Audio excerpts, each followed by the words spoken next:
Hello and welcome back to Slick Willy Fly. So today I'm doing something that I am so excited about. I haven't been this excited about something new in a long time. So my Big Tasty fly, which everyone knows is my go-to fly, but I've been trying to figure out a way to eliminate those short strikes when fish are not super aggressive and they take the back half and miss the hook. So I came up with a 2-hook solution. There, I think you can see the dangling second hook there. And I decided that I needed to test this before I made a video. So I took it out to a lake 2 days ago. And I wasn't so much worried about whether it would catch fish. I was more worried about whether the second hook would foul the fly, get all tangled up with a marabou or whatever. And it worked amazing. It worked better than I ever dreamed it could work. So now it's time to make a video. So I'm going to start with a size 4 wide gap hook and a 3mm tungsten bead. And I've never showed you this, so I figured I'd show it to you. Tungsten bead has 2 sides, 2 holes, a big hole and a little hole. You thread from the little hole side and voila. So I'm going to go ahead and put that in the vise.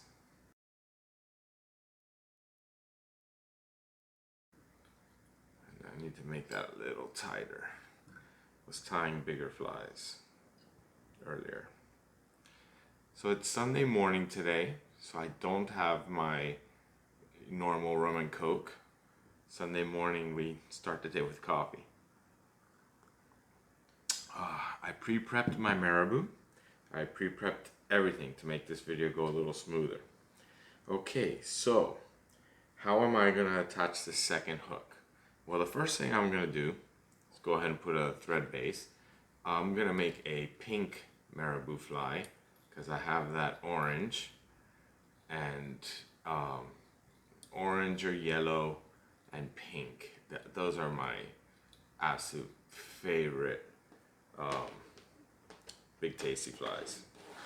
Those are my top 3, I would say, in production. Okay, so what I have here is a piece of coated wire. It looks just like this, and it's a little bit longer than I need. Okay, so let me back up. What I'm using, this is Orvis Superflex shock wire. This package is probably 35 years old, and I don't use it that often. This has been a shock wire, a bite tippet, essentially, that I use occasionally pike fishing, which I don't do that much of. So perfect for this because it's coated and yet it's very flexible, but it's still wire. And I'll show you why this works so good. But the first thing we're gonna go ahead and do is we're gonna go ahead and attach it. Now what I'm gonna do is I'm gonna put this on the hook so that it's a little bit long. I'm gonna go ahead and attach that hard to my hook. I'm gonna wrap it up a good amount because this will not affect at all when I put my marabou feather on for the Big Tasty. So I'm gonna get it nice and long up, then I'm gonna fold it over nice and hard, and I'm gonna go ahead and lock that in nice and tight, just like that. And I'm quite sure that by folding it over that way, that wire is never going anywhere. But just to make sure, I'm going to go ahead and give it a little touch of zap. That will definitely not go anywhere. So on the first one I made, I used 1 bead and I kind of guessed on the length. And I used this green bead, I hope you could see it there, to make sure that the 2 hooks didn't get into each other and foul on each other. Now, I think this worked great, but I think it could be better. So on this particular fly, I've decided to give it 2 beads. Boy, it's early in the morning and I cannot see anything. There's the hole. We had a really fun evening last night. We went to some good friend's wedding. So my wife is still asleep. and was a great party. Gosh, we had a ton of fun last night. Okay, so you see the 2 beads. Now, I used a size 4 wide gap hook for the first hook. So now I'm going to use a size 6 wide gap hook. And the reason I'm reducing the hook size is simple. I'm not putting any material on this hook. This hook is going to simply be free and in the back. So once I've got the hook threaded, now I'm going to go ahead and thread it through the beads again. Might be easier over here.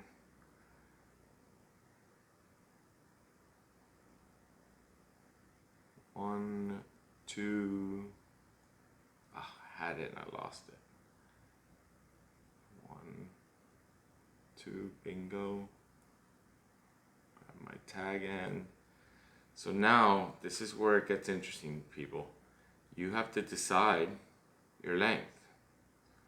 So what I'm gonna do, which might be my best idea, is I have this Big Tasty that I can use as a reference. So my Big Tasties are all about the same size. And that looks really good right there.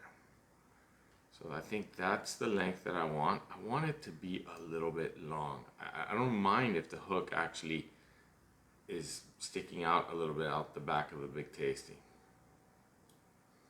Now in this video I'm going to post a picture of a fish I caught with this rig. I'm also going to post a picture of what the fly looked like when it was wet after I had caught a fish. So I'm going to do the exact same thing. I'm wrapping up the hook just like that, and then I'm going to fold it over and I'm going to lock it in nice and tight. Doesn't matter that we're building the body.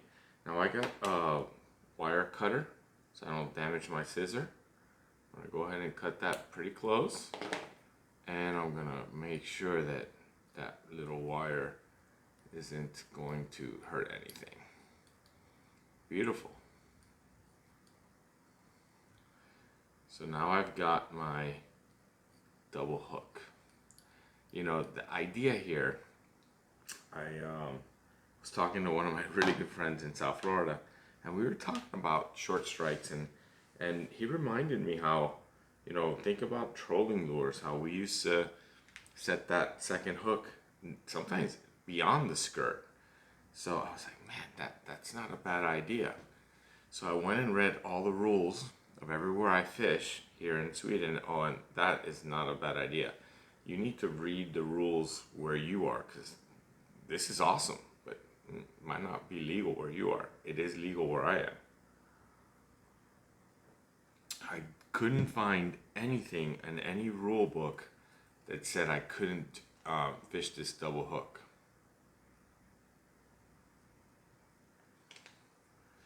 Nice.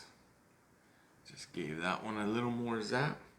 So what did I prep? I prepped pink marabou feather, strung marabou, and I used 1 strand of Flashabou Opal and 1 strand of Flashabou Gold. I have another video which I'll link and how I prepare the marabou. I think that the preparation of the marabou video is like one of my better videos. I think everyone should take a second and see how I do this. And now I'm just going to make a dubbing loop. I'm going to bring my thread all the way forward, and I'm going to put my spinner on the dubbing loop. Maybe wait another second, take a little additional break here. So this is what I was saying earlier. Here you see the original Big Tasty that I made, the first one with the double hook. The hook, wow, you gotta be careful not to hook yourself. I almost hooked myself there. I don't know how good or badly you can see that, but the hook is sitting, I would say about 1/2 of an inch from the end of the tail. I would hope, I'm praying that this one that I'm tying now, this is the second one I've ever made. I'm hoping that that hook is gonna be either right at the back or even slightly beyond the back. Because the Big Tasty gets a lot of strikes, but you know, I get a lot of short strikes too. I catch a ton of fish on the Big Tasty, but I don't catch every fish. And maybe that sounds a little greedy, but I love to catch fish. I love to feel the bite. I want to feel that strike. I want to feel the you know, the line coming tight. I just love it. So I'm gonna go ahead and put my marabou into the loop. You don't want too much beyond, because you don't want to build a big clumpy body here, but you know, a couple millimeters beyond the loop, and spin this up.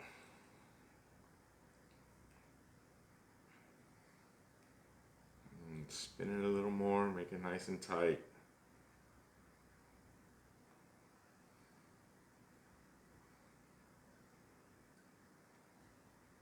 So now I'm going to take a dubbing needle and I'm going to just try and get some of these trapped fibers out.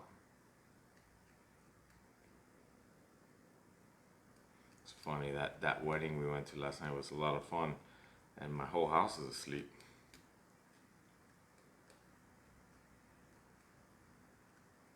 So I have a fresh pot of coffee to myself.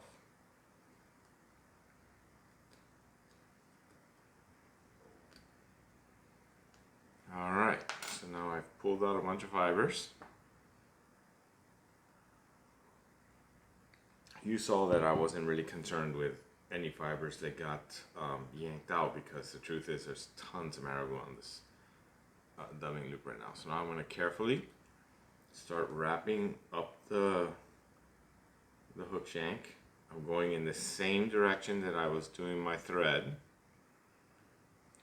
And I'm going to, just as if I was doing palm or chenille or something, I'm going to go ahead and try to draw back as many of these marabou feathers as possible, which will just make it so much easier at the end when I'm pulling out my trap fibers.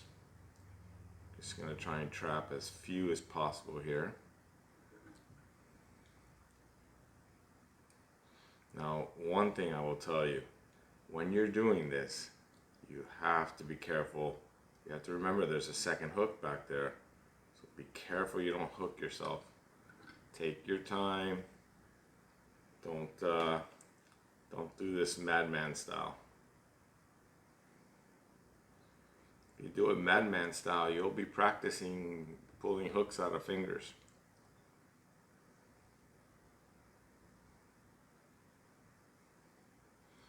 And I guess if you are practicing pulling hooks out of fingers, then you know, maybe you're an actual fisherman, because I don't know anybody that hasn't at some point in their fishing life taken a hook to the finger or the hand.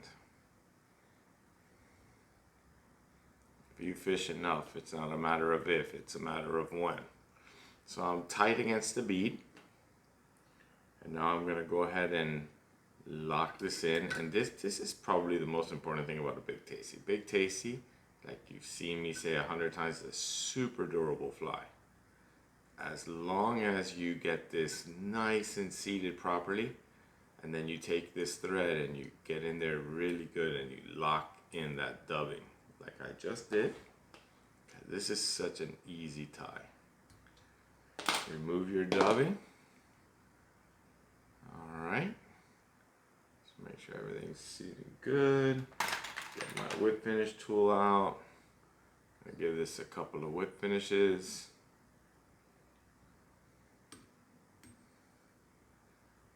Make sure that that's all seated in there nice and tight. God, I'm so excited for this fly. It's been a really, really long time since I can say I've been so excited for a fly.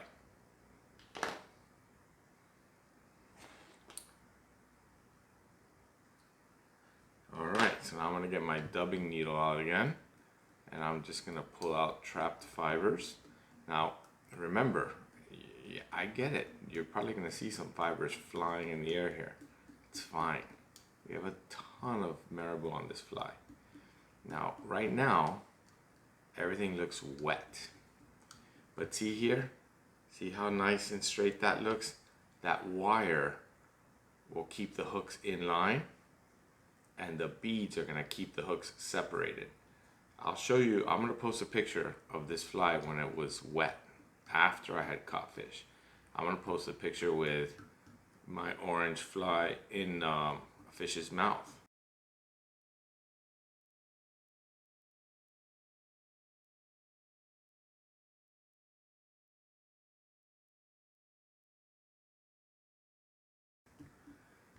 When I pull off fibers, I like to go in both directions. I want to get as many of these marabou fibers out there dangling and fluttering and just coming to life in the water. So this, I think, is starting to look really good.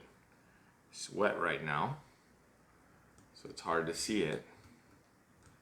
I'm gonna let it dry, and I'll take a nice photograph of this fly, and it'll be my thumb. So if you're clicking on this video, you've seen the fly dry, and that's it right there. The length is exactly the length I was hoping to get.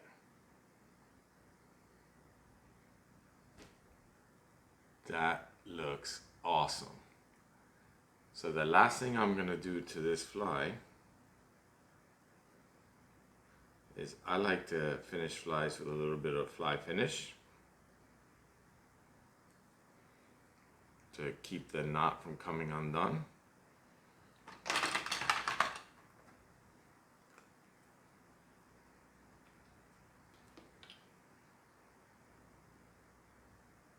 That's a good fly right there. This fly is going to catch fish.